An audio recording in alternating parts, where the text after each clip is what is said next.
Aaron was just talking about maybe the fellowship, not just among the guys that have been converted from a two-way to a standard contract, but even within the whole team of just the love and support that exists for seeing guys kind of make those types of strides. What did that feel like for you this year specifically of earning that once again? It feels good to know that your work pays off. But I think everybody has an understanding that, it's not easy to be in these positions. And everybody's encouraging each other. It's a tough business to be in, but, even in my position, whenever the other guys that were in my position come around, I try to encourage them just as well. But yeah, the camaraderie we have, I think that's what makes us so successful. You've talked a lot about your personal gratitude, and Mark mentioned this year that because of where the team is and guys, you're a better player, but there's maybe been less cracks for you this year. How have you maintained your gratitude through that and stayed sort of disciplined mentally on that type of thing? I was just talking about this with some of my teammates, but the days that the cameras don't see, the high-intensity days, the days on the bus and the plane, we can't take those for granted because you don't always have those.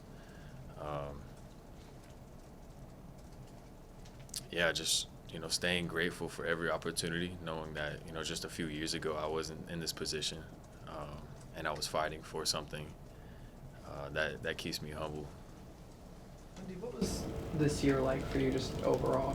Part of a G League championship, being a part of a group going to the playoffs, and being a finalist for a social justice award. Just what did this season as a whole just kind of mean to you overall? It was great to me. From start to finish, I thought being in my role, getting an opportunity in the G League to continue to develop as a player and a person, and then finishing that off with a championship, getting to celebrate with those guys. There's no better feeling than finishing your last game on a win. But yeah, I thought, with the nomination of the award, a little bit of recognition, I thought it was a great year. With the nomination or being a finalist for that award, just talk about how much that means to, one, be recognized and how important it is for you to be able to be in that position to be recognized. It's a huge honor for me because I've always wanted to give back to my community, and I've been doing it for years, and I'm going to continue to keep doing it. So, it's for that specific award, it was a huge honor for me and my family. Lindy, I know the ending wasn't what you guys hoped for, but just what was maybe most encouraging about the finish and everything that led to that point?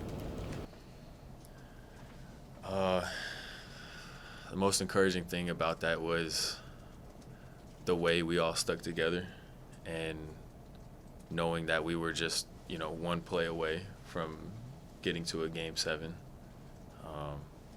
And just been here for the past 3 years, seeing the improvement amongst all the players and the coaching staff, and the commitment that we've made in the locker room and on the court. Just even sitting in the locker room, reflecting on those moments of the good days and the bad days, I think that's what really encourages us to keep pushing forward. You mentioned being one play away. I just want to get your point of view because obviously, the foul changed the game, but before that, the lob felt like this surreal play, eerily familiar to maybe Kobe to Shaq in 2000. Just what was your point of view on that play, and what did that feel like as it happened? To give up a lob with 20 seconds left in an elimination game, I thought we were lucky to be in that position to get such an easy basket. But whenever I say we came down and it was one play away, there was a lot of plays in that game that we could have controlled better. And you know, a lot of the light gets shined onto the very last play of the game, but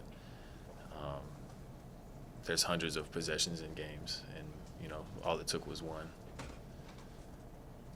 You're talking about you've been here for the last 3 years. You've been here for like the last 20-something years. Yeah. And you saw like the rise of the initial Thunder. You've seen the dark days. You were a part of some of the dark days.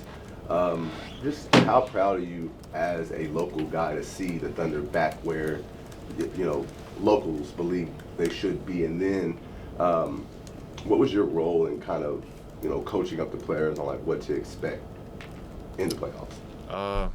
You know, the pride of Oklahoma is something that, you know, we try to express to each other. We're seeing Oklahoma grow enormously over the past decade, even whenever they came in. And, you know, I talk about this a lot, but growing up, not having basketball, and then all of a sudden we get an NBA team, you know, it was amazing for me. And just seeing the success and now being a part of, like, this whole organization is just so professional, and they carry ourselves with class. And I think that speaks to how Oklahoma is in general. So, you know, we're a very proud community, and, you know, we're going to keep encouraging each other. With that, when you were a kid and seeing it, I don't know if you ever went to games, playoff games or anything, but seeing it then and then like experiencing it as a player, like what were some culture shocks or differences that you saw, or what similarities that you saw? It's In the loud. playoffs specifically. Yeah, it's loud. Probably the loudest in the entire league. Everybody's together. Everybody has our backs. It was like that whenever, you know, Russ was here, and it's just a great environment to play in. You're obviously a worker. What are your big goals this offseason for yourself and for your game? Just continue to improve on my health, my body, my mind, my spirit. Just continue to grow as a human being, and I think that'll take care of everything. You talk about like the work that's done when the cameras aren't showing, and Oos did a lot of that this year. What progress have you seen in him? I've seen him grow a ton this year. He got an opportunity with the G League as well, but he comes in and he works every single day, and I believe he'll be ready for his opportunity when his number's called. Anybody else? Thanks, Lindy. Thanks, guys.